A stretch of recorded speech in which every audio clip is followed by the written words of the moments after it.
In today's video, I'm going to teach you how to fix screen share not working on Facetime.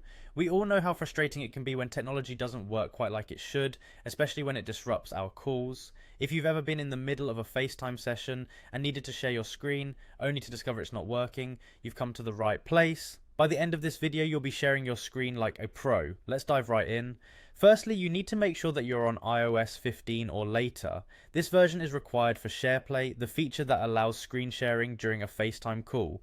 To update, simply go to your device's settings, scroll down to General, and tap on Software Update. If an update is available, follow the on-screen instructions to download and install it. Being up to date ensures that you have the latest features and bug fixes, which can help resolve your issue. Next, check that SharePlay is enabled on your device. Head back to Settings, then find and tap on Apps and select FaceTime. Within FaceTime settings, you should see the SharePlay option. If it's toggled off, toggle it on. This enables screen sharing capabilities, and without it, the functionality simply won't work. This step is crucial, so double check that it's turned on to proceed.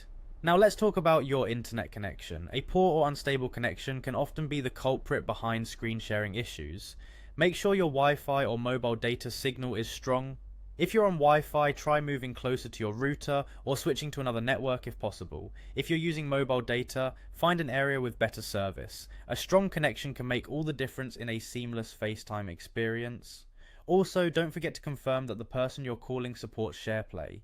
They need to be on a compatible Apple device with iOS 15 or later, just like you.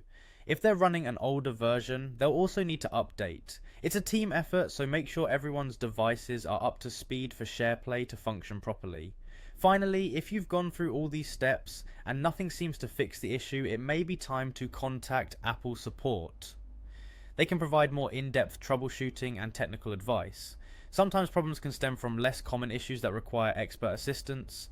Remember, technology has its quirks, but with these tips in hand, you should be able to troubleshoot and fix the problem quickly. I hope this guide was helpful and that you're back to screen sharing on FaceTime in no time. If you found this video useful, don't forget to like and subscribe for more helpful tips and tutorials. Thanks for watching, and happy FaceTiming.